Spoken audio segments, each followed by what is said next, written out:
Stolen Nation. So there's a former Navy SEAL and a former CIA contractor who is being threatened right now for a while he's been exposing the elites. And obviously recently we got, the Epstein situation. Let's just say he's been going in, revealing a lot of information and, he's being threatened with his life. So we're going to actually listen to what he's got to say. This is my third time watching it. Yeah, I want to watch it with you guys. And then we're going to go back and watch the actual video that he did that is being threatened to delete. Otherwise, they're going to him. And yeah, let's get straight into this one, man. I mean, I'm actually interested to see what all the fuss is about, man. I need to talk to you about something serious. Last week, I received a demand letter from lawyers representing Kanakuk Ministries, a Christian summer camp in Missouri. They're threatening to sue me for defamation because of something I said on my podcast with Congressman Ro Khanna. Here's what I said. I brought Elizabeth Phillips on my show, and she talked about how Kanakuk employees have been molesting thousands of kids for years and putting them under NDAs after settlements so they can never come out and talk about their sexual abuse and trauma. Hey, listen. Children being given NDAs. Children being given NDAs, people. You know how dark that is. It just goes to show, like, what are they doing to these children, man? So much to so that you'll go so far to give them an NDA, so when they get older, and they're more comfortable with exposing. They can't even do it because I have an NDA. Like, bro. Kanakuk's lawyers are demanding I take down that portion of the interview, issue a public apology, and stop talking about this. They gave me 10 days. That deadline has passed. Here's my response. No, I don't negotiate with pedophiles or the people who defend them. I'm not taking anything down. I'm not apologizing, and I'm damn sure not going to stop talking about child sexual abuse at a Christian camp that continues to operate on the same grounds where horrific abuse took place. Let me be crystal clear about the facts. Facts that Kanakuk's own lawyers admitted in their letter. 1. Pete Newman, a senior Kanakuk employee and camp director, sexually abused children at Kanakuk for multiple years in the early 2000s. He's now serving life sentences. 2. Between 20 and 30 civil lawsuits were filed against Kanakuk. 3. Multiple confidential settlement agreements were executed with victims, NDAs that prevented these kids from speaking publicly about what happened to them. Kanakuk can't prove the number is less than thousands, and given their own admission of a cover-up, the true number is unknowable. But here's what really pisses me the fuck off. Kanakuk is still operating a camp at the very location where countless children suffered horrific abuse. They're still running programs. They're still bringing kids to the exact same place. And now they want to silence me for talking about it. Hey, you know what I've noticed, what he was saying was, let me be careful with what I say, man. All I'm going to say is, why would you give him 10 days? Like, why not just, sue him there and then?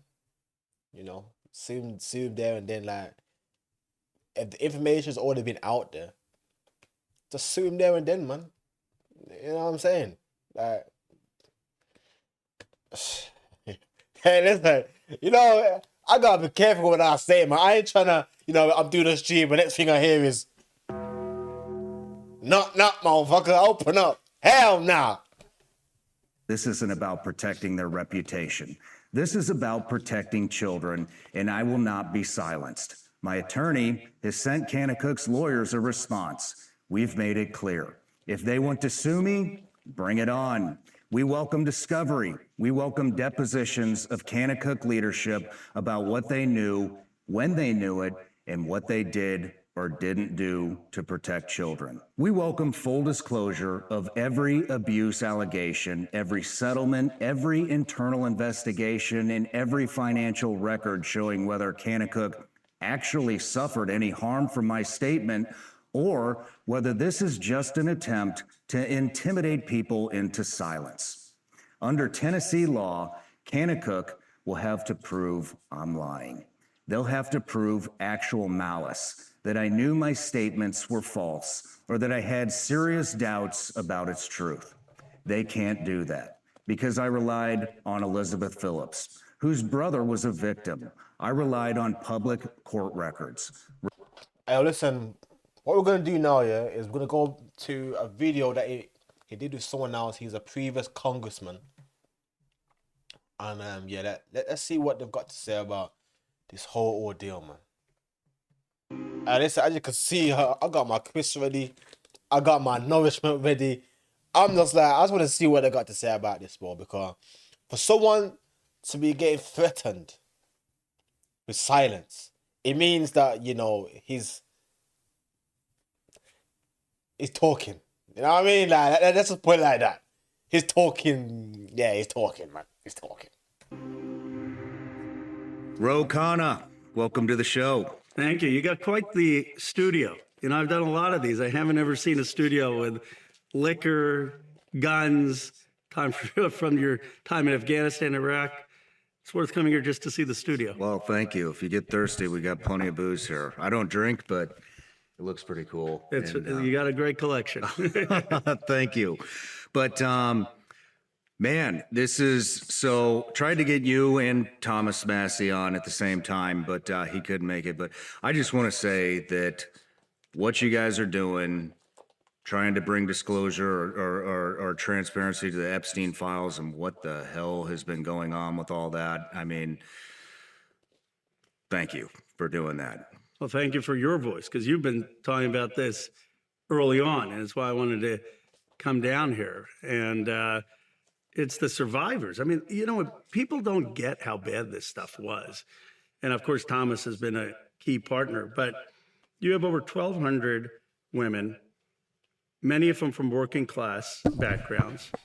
And listen, it wasn't only women, by the way, that was, you know, being abused. It was little boys as well. No, not just little girls. It was little boys as well that was being severely abused. And yeah, like, let's just say they had no discrimination with genders, man. You know, allegedly. A lot of them, by the way, didn't have a father. Like, they were purposely targeted because they were vulnerable. Epstein creates a rape island where basically rich and powerful people go down there either to abuse or sexually exploit these young girls, or to watch in parties as 13 and 14-year-olds are paraded around and they're drinking booze and laughing. And then you have people trafficked, these girls, even when they were underage or 19, 20, being trafficked to other rich and powerful folks. They call the FBI. The FBI says, we're not going to do anything. The FBI says, what the fuck does the FBI do? So there's what do they do? I'm sorry, I'm gonna cut you off. I've been covering this topic for a long time. Yeah. I started this with Ryan Montgomery about 2 years ago. I know you did. Then I brought on Tim Tebow. We're bringing on your buddy Schlepp, who's going after Roblox. Yeah. I know you're the first and only congressman to actually speak out against Roblox, at least according to Schlepp's attorney. Yeah. But when he says Roblox, he's talking about the game. Because I did hear something about, this must have been like sometime last year. This must have been sometime last year when apparently Roblox, they allow PDFs to, like, you know, interact with kids and bro, listen, the thing that's just going on in this world, yeah, like, and you know the thing is about this, what, like, most of the ones that are being, you know, exposed and that, they're coming to the end of their careers now, man. They're coming towards the end of their time. So now you're gonna have more younger people that are gonna be in a position for a lot longer, than the ones that are being exposed. Like even how old is Donald Trump and that, man? Like have they even got like 10 years left? You know, well they probably do, but even then, like yeah, like the ones that being exposed, they're coming towards the end of their careers.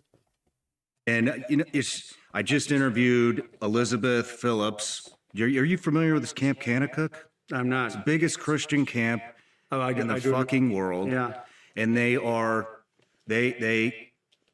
brought Elizabeth Phillips on, and she talks about how they've been molesting thousands of kids for years and putting them under NDA after a settlement so that they can never, as a kid, so that they can never come out and talk about their sexual abuse at fucking Camp Kanakuk. It's sick. You know, and now we have, I mean, I fucking voted for this shit. I voted to get these damn files released, and it's like a total 180 just happened. Well, I don't know if you had the president on or the vice president on your show, but they Had both of them on. They campaigned on this, right? And so when Massey and I originally did the bill, we thought, okay, Trump should be for this because he campaigned. He said, look, we're going to release the files.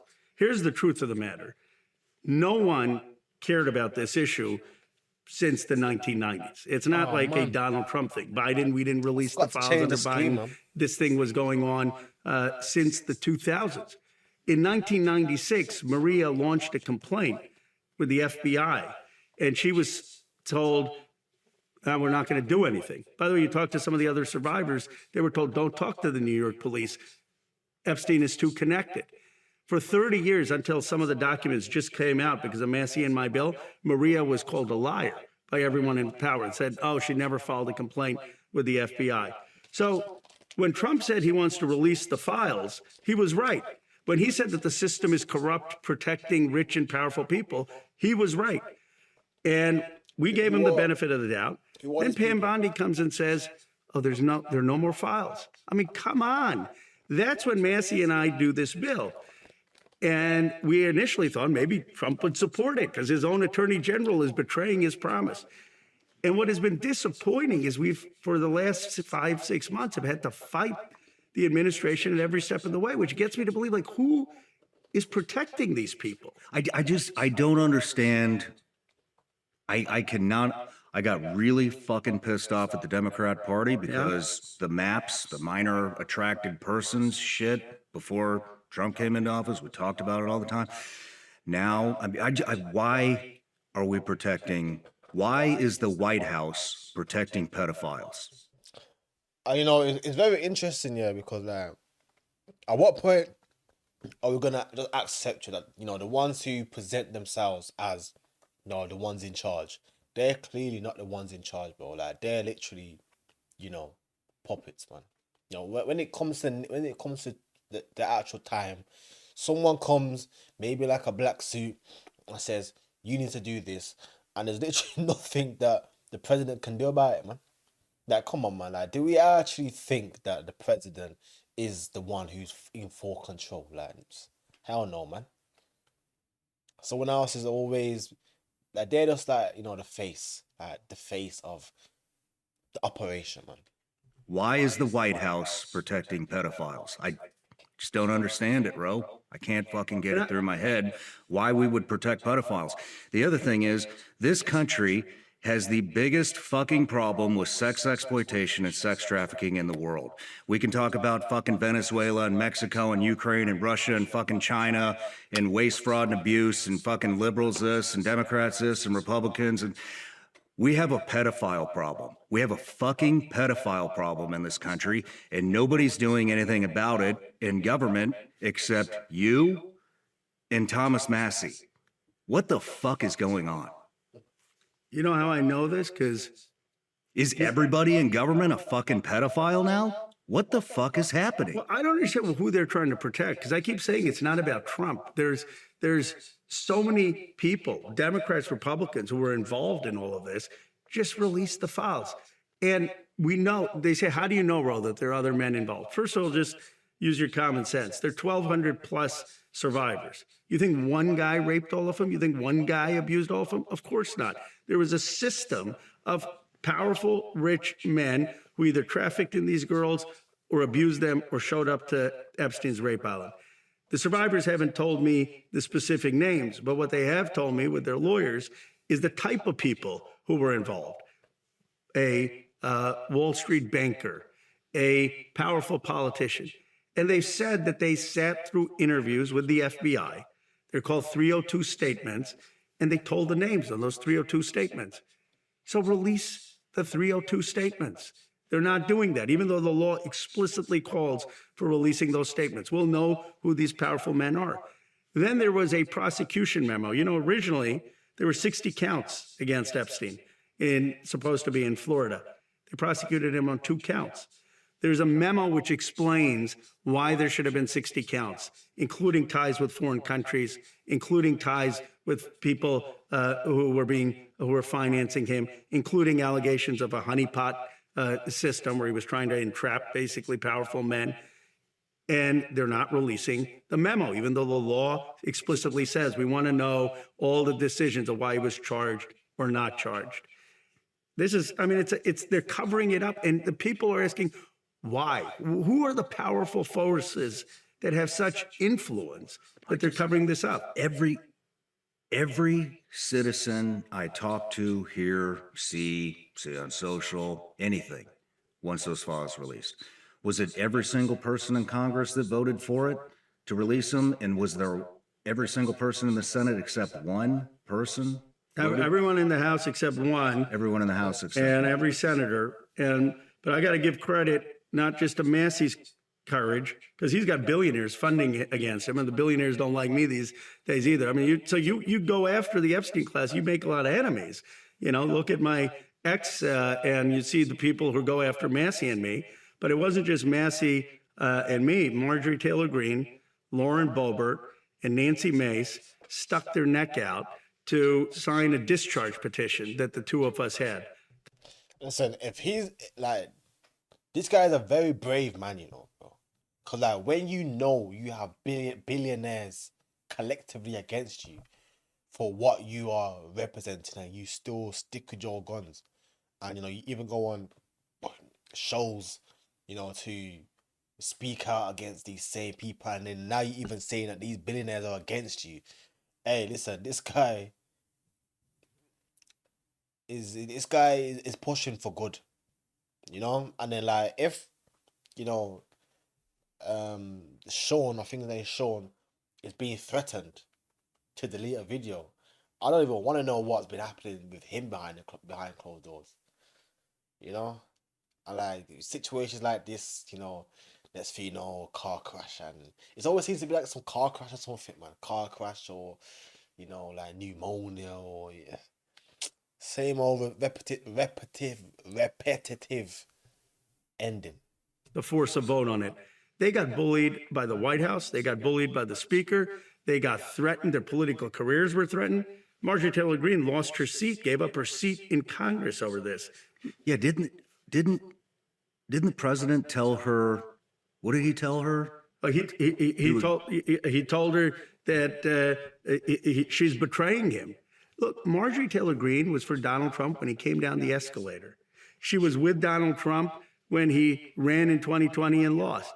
She was with Donald Trump when he said the election was stolen. I disagree with her, but she was out there defending it. She was with Donald Trump in 2024 when DeSantis and others were talking about running against him. No one had been more loyal to Donald Trump. And when she joined the petition, she says, "Bro, I'm going to explain to Trump that he actually can be a hero. He's going to come on board. I'm telling you, he's going to come on board." She said, Trump says to him, "Well, you're hurting some of my friends. This is not the right thing. You're hurting people." How about hurting the survivors? How about hurting the women? Yeah, how about the fucking kids?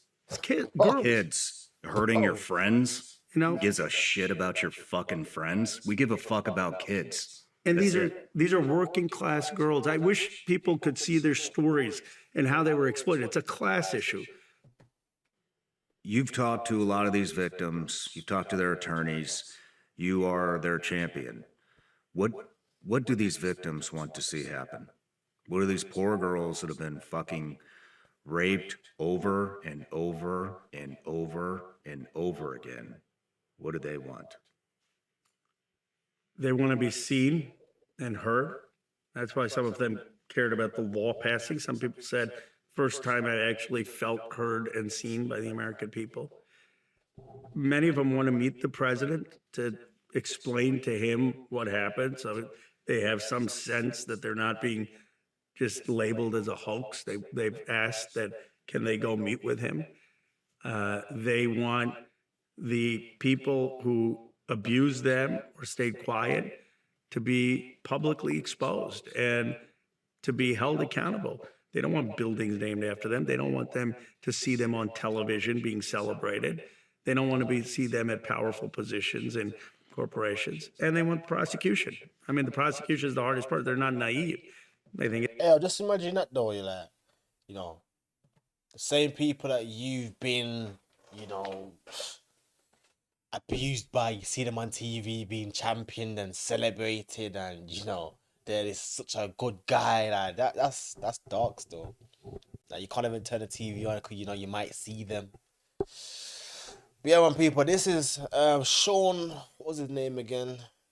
Shawn Ryan. Yeah, he's being threatened for speaking out as there was as in their eye too much. You know, according to them, he's spreading lies. You know, people, this thing gets a bit deeper. Still, it's getting a lot deeper, and you know, for some reason, some people don't want to cover it. I don't know why, but yeah, let's see how this all unfolds. Let's see what happens with Shawn next, because you know they gave him a time scale, so you need to delete it. Otherwise, XXX. So let's see how it goes down, because you know the 10-day window's passed. But yeah, people, that's it from me, man. If you like the video, don't forget to like, subscribe. Peace. I'm out.